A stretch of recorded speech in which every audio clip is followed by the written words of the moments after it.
Okay, isang mapagpalang araw mga kateknisyan, mga ka-DIY, mga ka-master. Meron po tayo ditong repair na LED TV. Ito ay nasa 40 inch po ito. So, testing natin para malaman natin kung anong issue nito. Ito, saksak natin.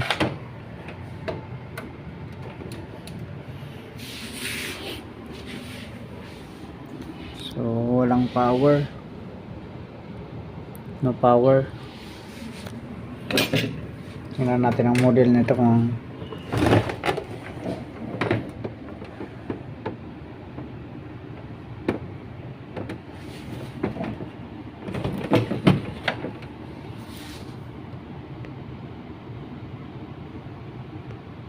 so yun po ang kanyang model.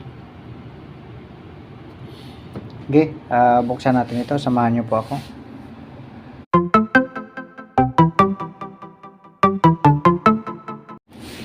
Okay, ito nabuksan na natin. So ito ang kanyang design ng power supply.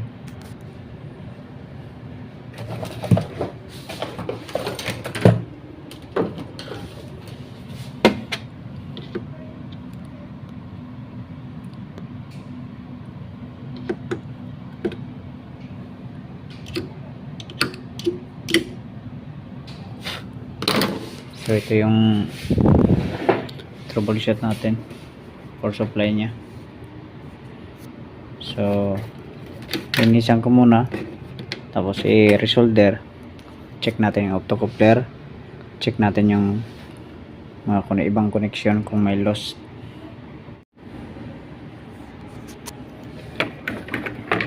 Ito bali ang capacitor dito sa backlight. Yan, maliputol na ang paa. Tapos chinek natin yung optocoupler, okay naman. Ang connection nyo dito ay na-jumperan na dati. So ito pa, bali may sira itong isang diode dito para sa 5 volts.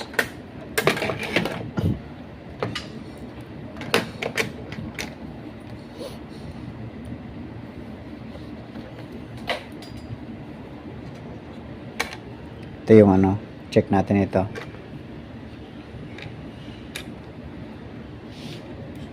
Okay, forward, yan, may reading. Reverse natin, yan, walang reading. Yan. Ito naman, check natin, forward, yan, may reading. Reverse natin, yan, may reading pa rin. Yan. So ito, may pampalit naman tayo. So ganitong board dyan natin nakuha. Okay, sige, kabit natin to. Yan. So kabit na natin.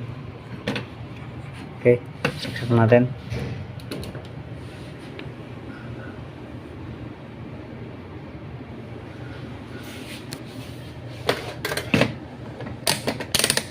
Check natin ang voltahe. Oops, baliktad pala. Baliktad yung kabit ng diode. Kabaliktad. Baliktarin muna natin. Ito, na baliktad na natin. Okay, saksak ulit.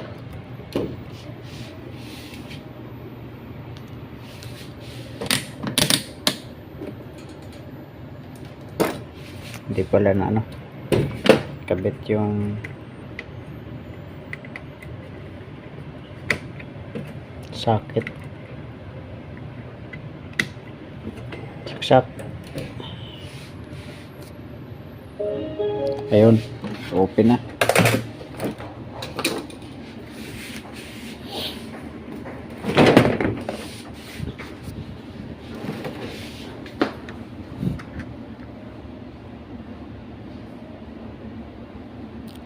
Walang picture Anong nangyari?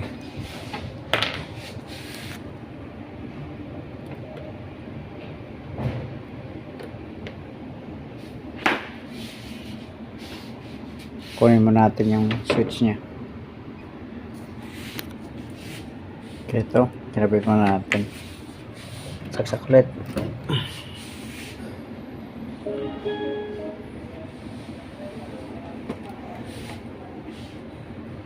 Yan, meron ng raster, kompleto na. Okay, hanggang dito na lang video natin. God bless po sa inyong lahat.